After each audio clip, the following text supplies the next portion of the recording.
All right, 97.7 Outlaw Radio FM listeners, you already know what time it is, and right here, right now, we have the one and only, we got the legendary Philly Freeway right here, right now, live on the line, man. How are you doing this evening? What's good, bro? I'm good, man. I'm good, man. Just grinding one day at a time, bro. Good. Hey, man, I gotta say, that's the best way to possibly be, man, especially with this COVID out of the way, man. You could really actually kind of get back to relatively normal life, man, and get back to doing the shows and just... Yep, getting some work done, man. It's very important. I'm happy that everything cleared up. So, we could get back to touching the people, being with the fans and stuff. But Philly, I know you're a busy guy, man, so I'm going to dive right into this interview, man. But I got to take you back to the early beginnings of your career, man, where you actually became a member of the hip-hop group State Property. I was wondering if you can actually tell our listeners a bit more about that group. And, of course, how did you originally get connected with the other members? Oh, we was all from Philly. I had a relationship with Beans. I knew about Chris and Eve. I knew about the Young Guns. We all got together, formed the supergroup State Property, and the rest is history, man. We put a lot of work in for Philadelphia, a lot of work in for the hoods all over the world, man, and they love it. And I gotta say, man, definitely one of the biggest groups, in my personal opinion, to ever actually come out of the East Coast, man. And I do remember as well that in the early 2000s, State Property actually got signed to JayZ's Roc-A-Fella Records. I was wondering, how did you guys actually originally get that record deal? And of course, what was it like just being able to work alongside the one and only JayZ? I mean, just like I said, we all was from Philly. They was trying to. I was a solo artist, like Chris and Eve was a group. Moschino Sparks was a group. Beans was solo. We was all from Philly, and when we got to Roc-A-Fella, they made us a super group. And then the rest is history. And I gotta say as well, because you obviously spent a lot of time with JayZ. I do know further on in your solo career, you actually re-signed with Roc-A-Fella and whatnot. But so I have to ask, man, what was one of your most fondest memories you actually shared with JayZ, man? Because I know you guys are probably in the studio putting in a lot of work together. Yeah, just the work ethic, man, and the fact that you get out of it what you put into it, man. And I got that from Jay, and it helps me. It helps me with all my career, not only with music but everything that I do, man. You get out of it what you put into it. You put in hard work, you gonna get a great reward. If you don't put hard work in, you're gonna be sitting on your hands. And also as well, man, in the year 2001, this is probably one of my favorite collaborations that you actually ever were a part of, man. But in 2001, you had the opportunity to work alongside Jermaine Dupri on his album Instructions on the song Hate Blood. I was wondering, if you can, from what you can recall, of course, could you tell our listeners the story behind that recording session? And of course, what was it like just being able to work alongside Jermaine and Jadakiss for this particular project? Oh, it was super dope. Jermaine Dupri reached out to me. Flew us out to Atlanta. Was in the studio with him. He put the record on like, "Free, I need you to put the hook for this. Like, this show gonna be out of here." I came up with the hook. Jadakiss was on it, and the rest is history. Another classic record that we could play to the day, and they still go crazy. And I gotta say as well, it definitely still plays down in the clubs here in Canada, man. And I just gotta say one thing when it comes to Jermaine Dupri, man. Probably one of the best producers out there. But I noticed he gets a lot of credit for being an MC, but he doesn't get as much credit for being a producer, in my personal opinion. But he's discovered so many amazing acts, just like Criss Cross is one of them. Yeah. JD is super dope. He got an ear for talent. And also as well, man, February 25th of 2003, you actually released the 16-track debut album titled Philadelphia Freeway.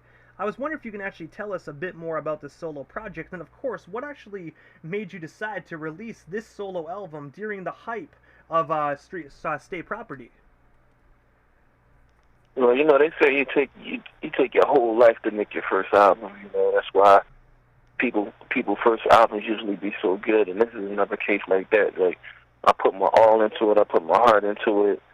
I was blessed enough to have some dope features on the album. Rest in peace to Nate Dogg, had Mariah Carey, JayZ, Nelly, Snoop Dogg, State Property. Like, my first album was star-studded, and it's a classic to this day. I still perform records from the album, and they go crazy like it just came out yesterday. And I gotta say as well, how long did it take you to record that album? Because I do know you mentioned it takes like all your whole, like kind of like your whole career to really drop your first record. Like when did you actually first start doing the first stages of preparations on Philadelphia Freeway? It probably took like 5 months. We was recording a lot at that time. We used to record at the studio called Baseline Studios. So at any time, it could be JayZ in there, Memphis Bleak in there, the Beanie Siegel, the Young Guns, Cameron, the Dipset, anybody, that was affiliated with us was able to be in the studio. So, still sharp and still being around all that talent made you want to go hard. And I also noticed as well, because I remember actually, I have that CD, so I actually went through the credits, and I love looking at the booklet, man. And I noticed as well that one of the producers on that record was actually Kanye West, man. I have to say, well, what was it like just working alongside at that time, a very young Kanye West? It was dope. Jay always was strong-minded. He always knew what he wanted. He was going hard, man, and we formed a dope relationship. That's why I was on his first album. So yeah, that's my brother. Shout out to Kanye. And also as well, man, in the year '04 and '06, you were actually featured as yourself in both of the Def Jam Fight for New York video games. I was wondering, how did those opportunities come to be for you? And of course, did you have to go into the EA studio and actually wear the sensors and actually reenact the movements of your character in the video game? Yeah, I had on the video game I actually had on that day that I went to when they did the stuff, when they did like the measurements and everything for the video game. And it was super dope, and it was big for my career. I know sometimes I was traveling, I would be at the airport, it'd be certain places, and kids would know me from the game and don't even know me from the music, so it was definitely a dope opportunity. And are you like in a video game, but were you into video games back then as well? Did you ever have the opportunity to play as yourself and actually kind of like beat up, like in a way, like metaphorically beat up like your friends and foes and whatnot within the music industry? Of course. Like, why wouldn't I? I was on a video game. Everybody I knew played it. Everybody loved it. And I gotta say as well, for its time, it definitely was a tremendous video game. I ain't gonna lie, I still actually break open my PS2 and actually give a crack at it every now and then. That's what's up. That's good, man. And also as well, moving ahead in the timeline a little bit, in June of 2009, you actually announced the start of your own label titled Free Money.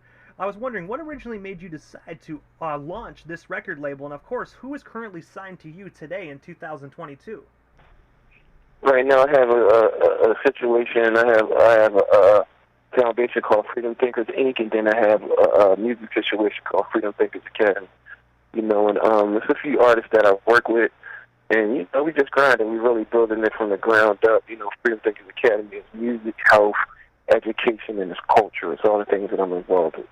We have a website, www.freedomthinkers.academy. And also as well, in the year 2018, after years away, you actually returned to work with JayZ and his entertainment company called Roc Nation. I was wondering, what made you decide, sorry, to actually link back up with JayZ? And of course, can you tell our listeners a bit more about this phenomenal 6th studio album, Think Free? Roc-A-Fella was where I got my start from. So for me, it was always Rock for Life. When Roc-A-Fella broke up, I never even thought that it would be another chance for me to work, that closely with JayZ and on the new imprint Roc Nation. So it's definitely a blessing. 2018, I dropped the record Think Free. And, the album was special to me. I was on dialysis at the time. I had kidney failure in 2015. I was on dialysis from September 2015 to February 5th, 2019, where I got my kidney transplant, my new gift for life. So I completed that album while I was on dialysis. I was able to put it out. I was able to go on tour, do a bunch of things. That's why that project is so special to me. And I gotta say as well, I remember seeing that in the tabloids, and I gotta say I'm so glad that just to hear that you're still here with us today, man, because hip-hop definitely still needs the one and only Freeway. Thank you, bro. I appreciate it.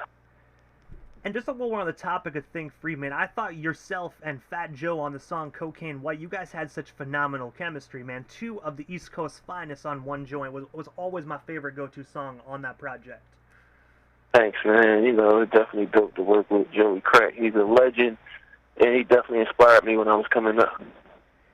And also as well, this year in 2022, you had the opportunity to actually be involved in Adam Sandler's newest movie, Hustle. I was wondering, man, how did that opportunity arise for you? And of course, what was it like just meeting Adam Sandler? It was dope. You know, they shot the movie in Philly, so they reached out to us naturally. They needed some Philly energy, so who better to reach out to besides Benny Siegel and Freeway? So it was dope shooting in Philly. It was dope working with Adam Sandler. And you know, acting is something that I love to do. Besides that, I was in Bel Air. I was on the first episode of the new season Bel Air. I played Will Smith's coach, and I also was in True to the Game 3 that just dropped at the end of the year last year. So, you know, I'm working on getting my acting portfolio up. And I gotta say as well, you did a phenomenal job as well in Bel Air as well. I was actually, when I first heard about that show coming out, I was really skeptical. There's a lot of individuals, they've been dropping a lot of, you know, revamped television shows, but I thought they did a phenomenal job on the twist of Bel Air. It's a totally different vibe from the Fresh Prince. Yeah, definitely. I feel like it's dope. I feel like they wanted to in depth more, you know, and let us know a little bit more about their life and what was going on besides just the rosy side of it. And it was dope. Okay. And I have to ask, more on the topic of Bel Air, and I do know you probably can't drop too many gems, of course, because contracts went up, but what you're allowed to speak about, will you actually be back for the second season as Will Smith's coach? Oh, man, I'm praying. I'm hoping everything works out, man. So just shoot a prayer up for your boy. And I gotta say as well, at the end of the day, every basketball team definitely needs a coach, man. So I definitely think he'll be back, but I definitely will shoot some prayers up, man. I don't think you need it, but I definitely will. Thank you, man. I appreciate it. But I have to ask, man, what is next for yourself, Freeway, man? Is there anything we happen to miss during this broadcast? Anything else you do still want to talk about or promote? Well, we still got you here live on the Canadian FM dial this evening. I'm grinding, man. We got a lot of things going on coming up with Freedom Thinkers Academy. Like I told you, music, health, education, and culture. Shout out to URL. You know, I started my career as a battler from Philadelphia. You know, every MC from Philly started their career with battling. So, you know, naturally, I had the battle back in the day with Cassidy, and we're doing the battle again this year on URL. So I look forward to that. I know a lot of the fans are going to love that. I gotta say as well, definitely looking forward to that as well, man. Yourself and Cassidy together again, I gotta say, man, it's just bringing shivers down my spine just hearing that as a hip-hop fan. Yes, sir. Yep. It's going to be dope, man. I just hope the people are excited about it. And also, Freeway, this is the time quickly right before we part ways, man, that I give a chance for the individual that does slide into the radio station airwaves, just a chance to drop them social media handles. I do know you're one of the biggest rappers to come out of the East Coast, but just in case the listeners haven't been following you on social media, where can they find you? That way they can stay updated on everything Freeway. Okay, everybody, y'all can follow me on Instagram. It's at Philly Freeway. On Twitter, it's at Philly Freezer. And on Facebook, it's Philadelphia Freeway. You know, and like I said, the website for Freedom Thinkers Academy is www.freedomthinkers.academy. And I gotta say, first and foremost, Freeway, thank you so much, man, for years of monumental music, man. Me personally, I've been a fan for a long time, so thank you for years of monumental music, and definitely thank you for a little bit of your time here this evening, man. I'm definitely looking forward to hearing some of your brand new music, and of course, seeing yourself and Cassidy together again on the stage, man. But for now, definitely have yourself a wonderful night and a wonderful weekend as well. Thanks, bro. You do the same, man. Appreciate you.